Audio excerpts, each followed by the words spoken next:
मुझे दे दे। गाइए पावन आत्मा, पावन आत्मा आजा। सभी लोगों को जय यीशु। आज हमारी पवित्र कलीसिया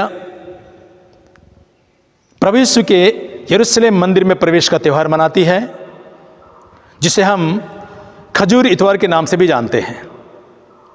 जब प्रभु यीशु अपने जीवन के अंतिम पड़ाव में थे, तब प्रभु यीशु यरूशलेम मंदिर में प्रवेश करते हैं, जिसके विषय में धर्म ग्रंथ में लिखा है,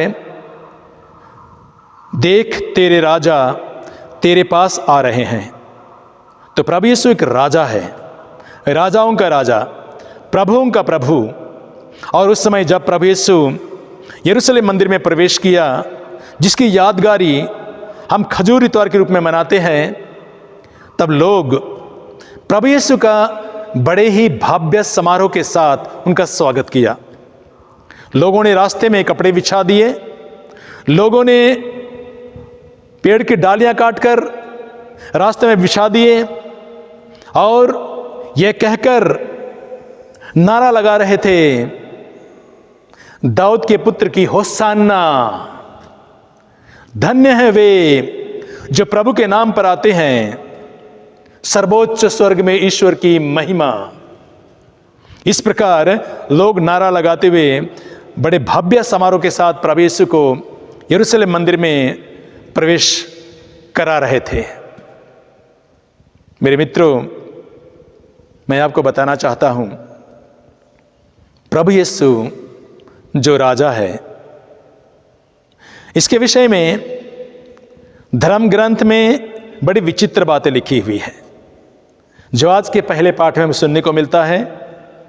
ईसायास नबी का ग्रंथ अध्याय 50 में देखेंगे, वचन कहता है, प्रभु ने मेरे कान खोल दिए, प्रभु ने मेरे कान खोल दिए और मैंने उसका विरोध नहीं किया। मैं मारने वालों के सामने अपनी पीठ कर दी, दाढ़ी नोचने वालों के सामने अपना गाल कर दिया, अपमान करने वाले और थूकने वालों के सामने मैंने अपने आप को समर्पण कर दिया, क्योंकि मैं जानता हूं अंत में मुझे निराश नहीं होना पड़ेगा, क्योंकि प्रभु मेरी सहायता करता है। प्रभु मेरी सहायता करता है, इसलिए मैं अपमान से विचलित नहीं हुआ, अपमान से विचलित नहीं हुआ, वचन कहता है। दूसरे पाठ में देखेंगे, जो फिलिपियों के पत्र से लिया गया है, अध्याय 2 6 से 11 तक में लिया गया है। पवित्र वचन इस प्रकार है, वह वास्तव में ईश्वर थे। वचन पहला शब्द लिखा हुआ है, वह वास्तव में ईश्वर थे। पूरा अधिकार था कि वह ईश्वर की बराबरी करे, लेकिन उन्होंने दास का रूप धारण कर मनुष्यों के समान बनकर अपने को दीनहीन बना लिया और क्रूस मरण तक आज्ञाकारी बनकर अपने को और भी दीन बना लिया। इसलिए ईश्वर ने उनको महान बनाया, वह नाम प्रदान किया जो सब नामों में श्रेष्ठ है, जिसे ईसा का नाम सुनकर आकाश, पृथ्वी और अधोलोक के निवासी घुटने टेके और पिता की महिमा के लिए सब ये स्वीकार करें कि ईसा ही प्रभु है। मेरे मित्रों, इन दोनों पाठों को पढ़ने पर हमें यह स्पष्ट संकेत मिलता है कि प्रभु यीशु बड़े ही नम्र और दीनहीन बन गए, जो भी कि वो ईश्वर था, जो भी को राजाओं का राजा और प्रभुओं का प्रभु होने पर भी प्रभु यीशु अपने आप को इतना नम्र बना दिया, इतना झुका दिया और स्वयं दीनहीन बन गए। इसलिए तो पवित्र वचन में लिखा है, वह नाम प्रदान किया जो सब नामों में श्रेष्ठ है, जिसे ईसा का नाम सुनकर आकाश, पृथ्वी और अधोलोक के निवासी घुटने टेके हैं। Hallelujah, hallelujah. मेरे मित्रों, आज के सुसमाचार में हम देखेंगे, बड़ी विचित्र बात को देखेंगे, जहां हम देखेंगे कि प्रभु यीशु का जीवन का अंतिम क्षण निकट आ गया है। प्रभु यीशु के जीवन का अंतिम क्षण अब निकट आ गया है। प्रभु यीशु अच्छी तरह से जानते थे कि मेरी मृत्यु की घड़ी आ गई है और मुझे इस संसार से जाना है। इसलिए प्रभु यीशु अपने जीवन के अंतिम क्षण में देखेंगे उसका एक बहुत गहरा रिश्ता रखने वाला एक शिष्य, जिसको प्रभु यीशु ने रात भर प्रार्थना करने के बाद 12 शिष्यों में से एक उनको चुना था, और उनका नाम था जूदस। जूदस को बहुत बड़ी जिम्मेदारी दी गई थी। प्रभु यीशु जहां सुसमाचार सुनाते थे और प्रभु यीशु को लोग स्वेच्छा से जो भी दान देते थे, जूदस वह पैसा इकट्ठा करता था। जूदस एक प्रकार से खजांची था, एक प्रकार से खजांची था और वो पैसा इकट्ठा करता था। लेकिन आज के सुसमाचार में हम देखेंगे कि प्रभु यीशु को जूदस ने मात्र 30 सिक्का में उन लोगों के हाथ में बेच दिया।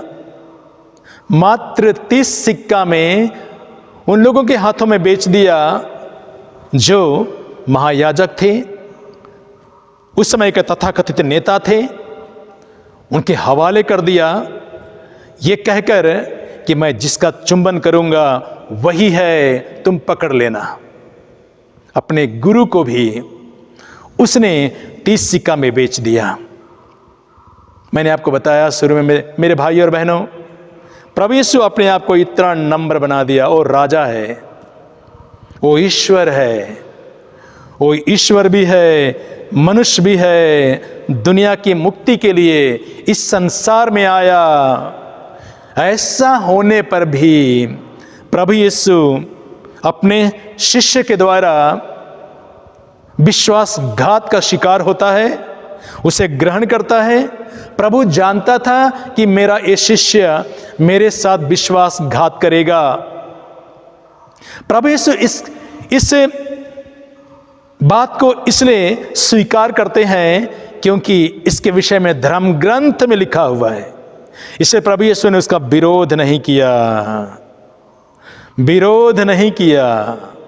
यदि प्रभु यीशु जूदस और उसके विचारों का विरोध करता तो धर्म ग्रंथ कैसे पूरा होता। Hallelujah, hallelujah. मेरे मित्रों, हम देखेंगे इसी जूदस के विषय में संत यूहन्ना के सुसमाचार अध्याय 12 में।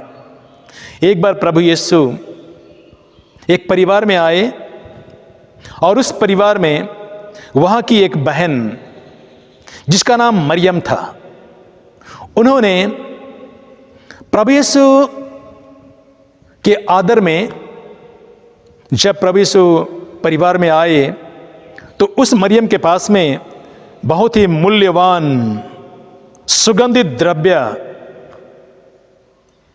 रखा हुआ था। प्रभु के आने पर उस बहन मरियम ने पूरा सुगंधित द्रव्य प्रभु यीशु के सिर में उंडेल दिया और उस सुगंधित द्रव्य के द्वारा सारा घर खुशबू से महक उठा। सारा घर खुशबू से महक उठा। और जूदस उस वक्त देखा कि इतना बहुमूल्य सुगंधित द्रव्य बर्बाद हो रहा है, उसको बर्बाद लगा। तो उसने ये कहते हुए विरोध करना चाहा, इतना महंगा बहुमूल्य सुगंधित द्रव्य क्यों बर्बाद किया जा रहा है? क्या यह सुगंधित द्रव्य बेचकर इसका पैसा क्यों गरीबों में नहीं बांटी गई? क्यों गरीबों में नहीं बांटी गई? मेरे मित्रों, जूदस का विचार सुनने में तो बहुत अच्छा लगता है कि यह पैसा गरीबों के लिए इस्तेमाल किया जाता। कितना सुंदर विचार है। लेकिन संत यूहन्ना अपने सुसमाचार में लिखते हैं, जूदस प्रभु यीशु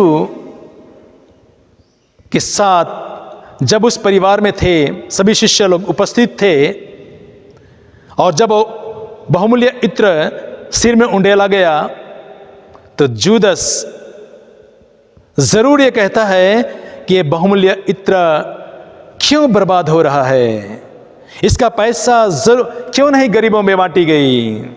संत यूहन्ना सुसमाचार में ये लिखते हैं,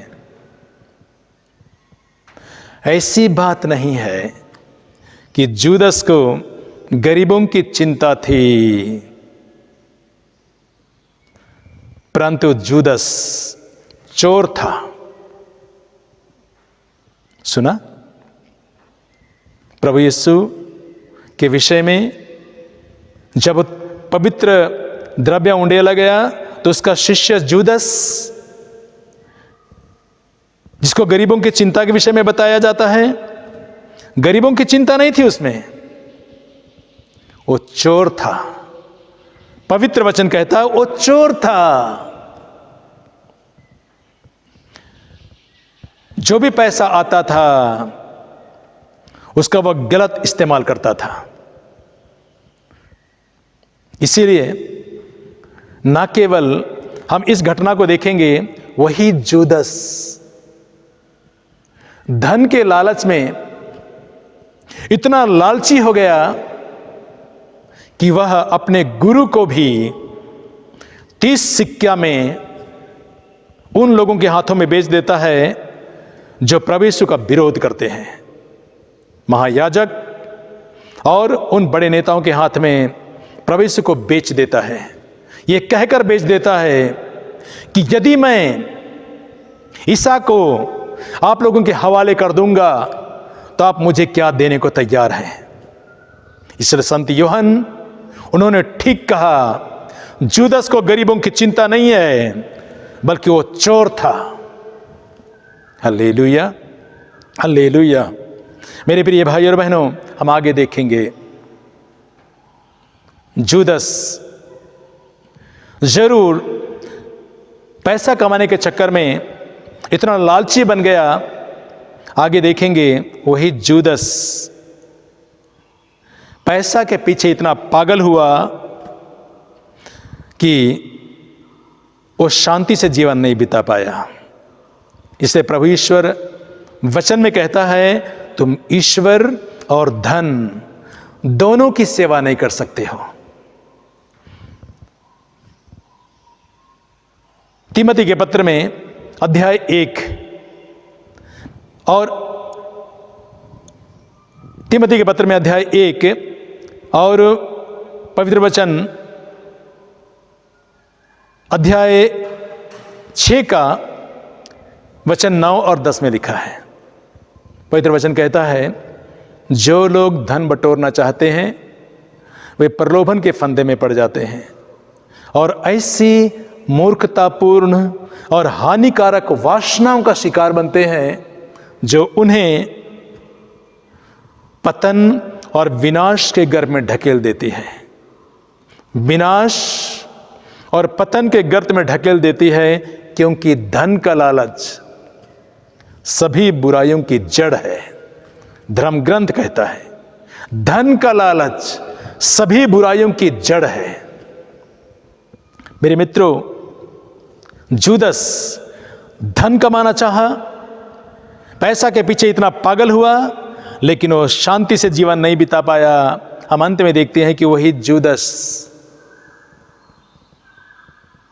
जिसने अपने गुरु को पकड़वा दिया, ये कहकर उन्हीं नेताओं के पास में गया, उन्हीं महायाजकों के पास में गया और कहता है, मैंने एक निर्दोष का सौदा करके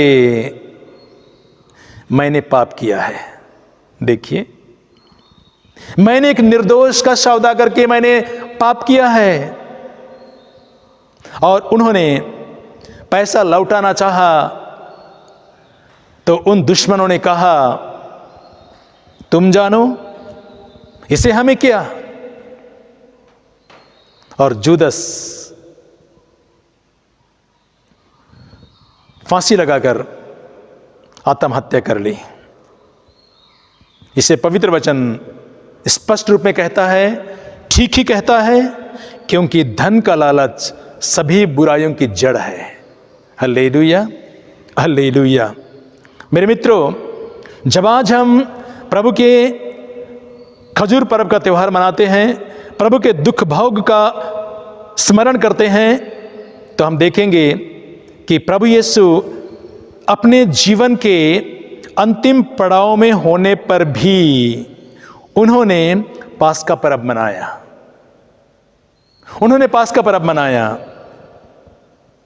और पास्का पर्व मनाते समय प्रभु यीशु अपने 12 शिष्यों को अपने पास इकट्ठा किया और उसके बाद पास्का पर्व मनाते हुए प्रभु यीशु ने अपने पूज्यवर हाथों में रोटी ली, ईश्वर को धन्यवाद दिया, प्रार्थना की। देखिए कितना सुंदर वचन है। प्रभु यीशु क्या करते हैं? रोटी ली, ईश्वर को धन्यवाद दिया, प्रार्थना की, फिर रोटी तोड़कर शिष्यों को यह कहकर दिया, ले लो, यह मेरा शरीर है जो तुम्हारे लिए है। और उन्होंने रोटी तोड़कर शिष्यों को दिया, मेरा शरीर है। उसी प्रकार प्रभु यीशु कटोरा लिया और शिष्यों की ओर बढ़ाते हुए कहा, ये मेरा रक्त का नूतन विधान है जो तुम्हारे लिए है, जो बहुतों के पापों की क्षमा के लिए ये बहाया जा रहा है। तुम मेरी स्मृति में यह क्या करो। और प्रभु यीशु ने वो कटोरा जो प्रभु यीशु का रक्त है शिष्यों को दिया। मेरे मित्रों, जब प्रभु ने कहा ये मेरा शरीर है तो प्रभु का शरीर है। जब प्रभु ने कहा ये मेरा रक्त है तो प्रभु का रक्त है। क्योंकि हम देखेंगे जब प्रभु यीशु एक बार बेथसैदा का कुंड में वहां पर आया तो वहां पर कई रोगी लोग थे और वहां एक ऐसा रोगी था जो 38 वर्षों से वहां पर पड़ा हुआ था। प्रभु यीशु ने उसकी इस परिस्थिति को देखकर उसे कहा, उठो, चारपाई ले लो और चलो फिरो। प्रभु ने कहा, वह उठ खड़ा हुआ, चारपाई ले लिया और चलने फिरने लगा। इसलिए जब प्रभु ने कहा ये मेरा शरीर है, रोटी मेरा शरीर है, तो प्रभु का शरीर है। उसी प्रकार एक बार प्रभु यीशु अपने शिष्यों के साथ समुद्र में यात्रा कर रहे थे और उस वक्त तूफान उठा और उस तूफान में प्रभु यीशु सो रहे थे और नाव उस तूफान में खतरे के निशान में खतरे का सामना कर रहा था और उस खतरे में शिष्य लोग डर गए। प्रभु यीशु के पास में दौड़ के आए और उन्होंने कहा, प्रभु हम डूब रहे हैं। प्रभु यीशु उठे और उन्होंने तूफान को और समुद्र को डांटते हुए कहा, थम जा, शांत हो जा। समुद्र शांत हो गया। थम जा, शांत हो जा। समुद्र थम गया, शांत हो गया। जब प्रभु ने कहा, ले लो, ये मेरा शरीर है, रोटी तोड़ा दिया, ये प्रभु का शरीर है। यह कटोरा मेरे रक्त का नूतन विधान है, तो ये प्रभु का रक्त है ये। तो मेरे मित्रों, प्रभु यीशु अपने जीवन के अंतिम पड़ाव में होने पर भी पास्का पर्व मनाया और प्रभु यीशु परम प्रसाद की स्थापना की। परम प्रसाद की स्थापना की। अपना जीवन दिया, अपना लहू दिया, अपने आप को समर्पण किया। Hallelujah, hallelujah. मेरे मित्रों, मैं आपको बताना चाहता हूं, प्रभु यीशु जब अपने आप को समर्पण किया तो प्रभु यीशु अपने मिशन के द्वारा, प्रभु यीशु अपने समर्पण के द्वारा, प्रभु यीशु ने कहा, मेरा शरीर है, ये मेरा रक्त है। तो प्रभु यीशु अपने जीवन के द्वारा, अपने समर्पण के द्वारा उसने धर्म ग्रंथ को पूरा किया। उसने नबियों की भविष्यवाणी को पूरा किया। धर्म ग्रंथ पूरा होता है प्रभु यीशु में। इसके बाद हम ये भी देखेंगे कि प्रभु यीशु ने अपने मिशन को पूरा किया। जिस मिशन के लिए वो संसार में आए थे, उस मिशन को प्रभु यीशु ने पूरा किया। प्रभु यीशु अपने शिष्यों से कहा था, जिस प्रकार पिता ने मुझे भेजा है उसी प्रकार मैं तुम्हें भेजता हूं। और प्रभु यीशु अपने जीवन के समर्पण के द्वारा, अपने जीवन के मृत्यु के द्वारा प्रभु यीशु ने मिशन को पूरा किया। Hallelujah, hallelujah.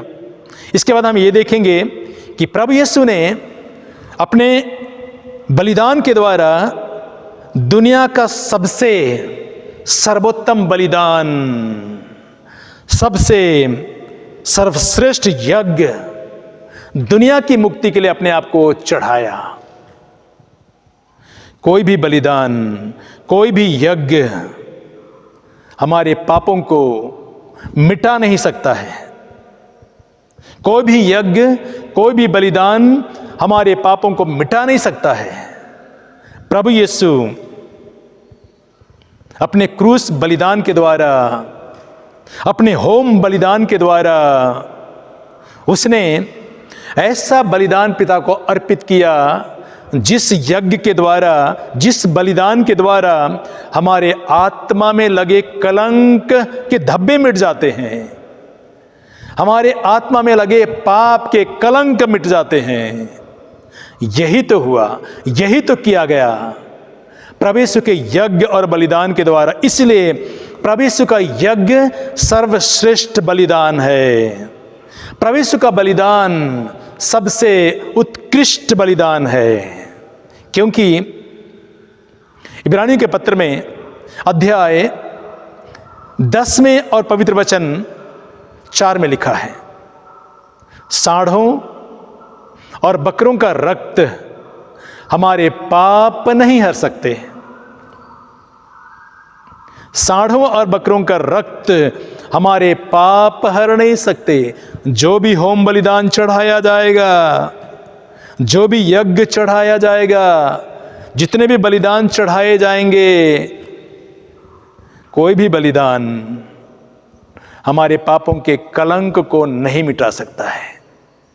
केवल यीशु का बलिदान, यीशु का यज्ञ हमारे आत्मा में लगे कलंक और पाप के धब्बों को मिटा सकता है। Hallelujah, hallelujah. मेरे मित्रों, प्रभु यीशु अपने जीवन के अंतिम पड़ाव में उन्होंने कोई चिन्ह चमत्कार नहीं किया, लेकिन प्रभु यीशु ने यही किया, यही चिन्ह और चमत्कार, इतने बड़े यज्ञ, इतना बड़ा बलिदान दुनिया की मुक्ति के लिए उन्होंने पिता को अर्पित किया। इसलिए प्रभु यीशु का बलिदान सबसे उत्तम और सर्वश्रेष्ठ इसलिए भी है क्योंकि प्रभु यीशु मनुष्य भी है और वह ईश्वर भी है। क्या है? प्रभु यीशु ईश्वर भी है और मनुष्य भी है। मनुष्य होने के नाते प्रभु यीशु ने होम बलिदान पिता को अर्पित किया, अपना लहू पिता को अर्पित किया।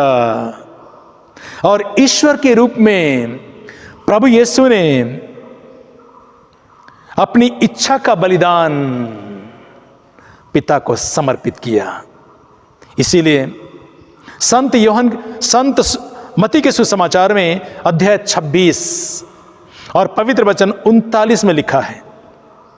वचन इस प्रकार है, प्रभु यीशु ने कहा, हे पिता, यदि हो सके तो यह प्याला मुझसे टल जाए, फिर भी मेरी इच्छा नहीं, तेरी इच्छा पूरी हो।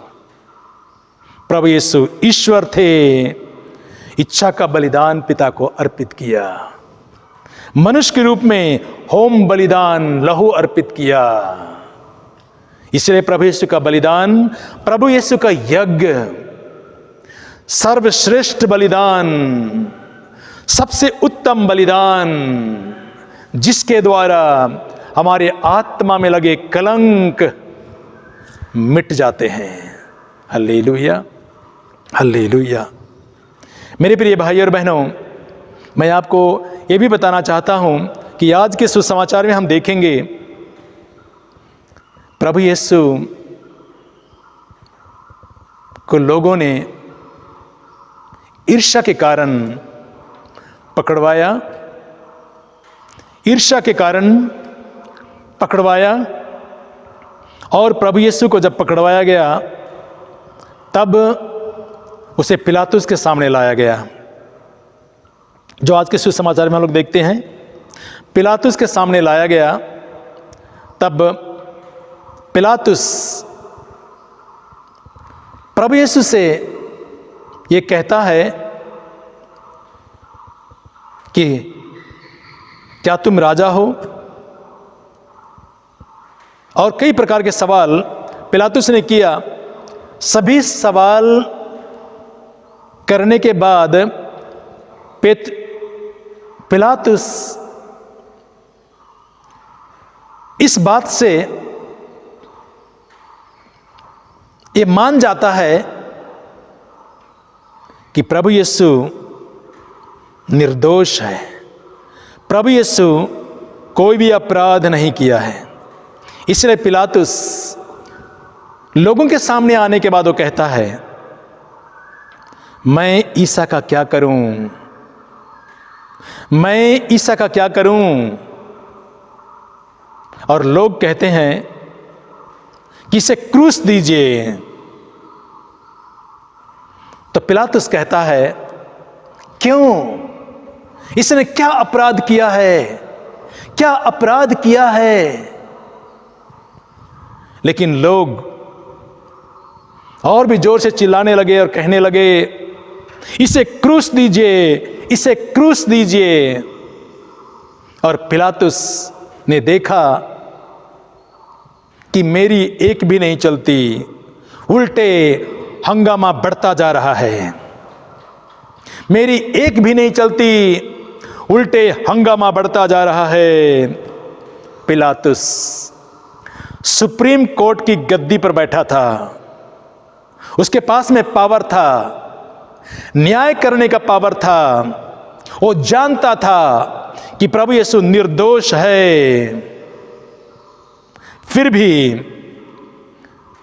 पिलातुस सुप्रीम कोर्ट की गद्दी पर बैठने पर भी निर्दोष व्यक्ति का इंसाफ नहीं कर पाया, निर्दोष व्यक्ति का न्याय नहीं कर पाया। और उन्होंने जब देखा हंगामा बढ़ता जा रहा है तो पिलातुस ने पानी मंगवाया और लोगों के सामने यह कहते हुए अपने हाथों को धोया, मैं इस धर्मात्मा के रक्त का दोषीदार नहीं हूं, मैं इस धर्मात्मा के रक्त का दोषीदार नहीं हूं। क्योंकि पिलातुस जानता था कि प्रभु यीशु निर्दोष है। इसलिए उसने कहा, मैं इस धर्मात्मा के रक्त का दोषी नहीं हूं। Hallelujah, hallelujah. मेरे प्रिय भाई और बहनों, इस प्रकार हम देखते हैं कि प्रभु यीशु निर्दोष है, निष्कलंक है, ईश्वर है, राजाओं का राजा है, प्रभुओं का प्रभु है, और नम्र बन गए, झुक गए और दीनहीन बना लिया। ऐसा राजा जो दुनिया की मुक्ति के लिए अपने आप को समर्पित किया, ऐसा प्रभु जिसने दुनिया की मुक्ति के लिए अपने आप को बलिदान कर दिया। इसलिए प्रभु यीशु में धर्म ग्रंथ पूरा होता है, नबियों की भविष्यवाणी पूरी होती है। ऐसा सर्वश्रेष्ठ बलिदान चढ़ाया जाता है, उसके द्वारा हमारे धब्बे पाप के कलंक मिट जाते हैं। प्रभु यीशु उस पिता की इच्छा को पूरा किया। मेरे प्रिय भाई और बहनों, अंत में मैं आपको दो शब्दों के द्वारा मैं अंत करना चाहूंगा। प्रभु यीशु का न्याय भला कौन कर सकता है? प्रभु यीशु का न्याय भला कौन कर सकता है? पिलातुस जरूर सुप्रीम कोर्ट की गद्दी पर बैठा था, उसके पास में पावर था, अधिकार था, यह जानता था कि प्रभु निर्दोष है, फिर भी नहीं बचा पाया। क्यों नहीं बचा पाया? इसलिए नहीं बचा पाया क्योंकि पिलातुस वो तो मनुष्य है। पिलातुस वो तो मनुष्य है। पिलातुस का जीवन 60 साल का है, 80 साल का है, 100 साल का होगा। लेकिन जो पिलातुस जिसका न्याय करने के लिए वो सुप्रीम कोर्ट की गद्दी पर बैठा था, वो प्रभु यीशु तो आदि अनादि काल से विद्यमान है। तो 50 साल तक जीवित रहने वाला मनुष्य, 80 साल तक जीवित रहने वाला मनुष्य, क्या उस ईश्वर का जो आदि अनादि काल से विद्यमान है उसको इंसाफ दिला सकता है? क्या उसका वो न्याय कर सकता है? इतना ही नहीं, वो परमेश्वर, वो प्रभु यीशु, वो तो आदि अनादि काल से विद्यमान है। और पिलातुस वो तो निचले स्तर का प्राणी है। वो तो निचले स्तर का प्राणी है। जो निचले स्तर का प्राणी है वो कैसे उस स्वर्गीय ईश्वर, उस ईश्वर का न्याय कर सकता है, उस ईश्वर का इंसाफ कर सकता है? ये तो निचले स्तर का प्राणी है। और उस परमेश्वर जो सबसे ऊंचा है, उसका न्याय मनुष्य बुद्धिमान होने पर भी, ज्ञानी होने पर भी, विद्वान होने पर भी उस ईश्वर का न्याय नहीं कर सकता है। Hallelujah, hallelujah. मेरे प्रिय भाई और बहनों, प्रभु यीशु तो खुद सुप्रीम कोर्ट है। प्रभु यीशु तो खुद स्वयं सुप्रीम कोर्ट है। प्रभु यीशु तो स्वयं उस सुप्रीम कोर्ट का सबसे बड़ा न्यायाधीश प्रभु ही है। तो क्या कोई भला उस सुप्रीम कोर्ट जो स्वयं प्रभु यीशु है, जिसका मुख्य न्यायाधीश खुद प्रभु यीशु है, क्या कोई मनुष्य उसका न्याय कर सकता है? हरगिज नहीं। इसलिए पिलातुस भी प्रभु यीशु का न्याय नहीं कर पाया, क्योंकि पिलातुस मनुष्य है। प्रभु यीशु वो ईश्वर भी है और मनुष्य भी है, आदि अनादिकाल से विद्यमान है। पेतरुस का जीवन एक लिमिटेड टाइम के लिए है, थोड़े समय के लिए है, 70-80 साल के लिए है, तो उस न्यायकर्ता का इंसाफ पिलातुस कैसे कर सकता है? मेरे प्रिय भाई और बहनों, आज जब हम लोग प्रभु यीशु के यरूशलेम मंदिर में प्रवेश का त्यौहार मनाते हैं, प्रभु यीशु अपने जीवन के अंतिम क्षण में उन्होंने अपने आप को दुनिया की मुक्ति के लिए अपने आप को पिता को अर्पित किया और अपने मृत्यु के द्वारा प्रभु यीशु ना केवल हमारे आत्मा में लगे कलंक को मिटा दिया, लेकिन प्रभु यीशु उस शैतान का सिर कुचल दिया जो मनुष्य को पाप में गिराता है, पाप का भागी बनाता है। उस शैतान का सिर कुचल दिया, क्योंकि संत यूहन्ना के पहले पत्र में अध्याय 3 में और वचन 8 में लिखा है, ईश्वर का पुत्र ईसा मसीह इसलिए प्रकट हुआ कि वह शैतान के कार्य को समाप्त कर दे। हालेलुया।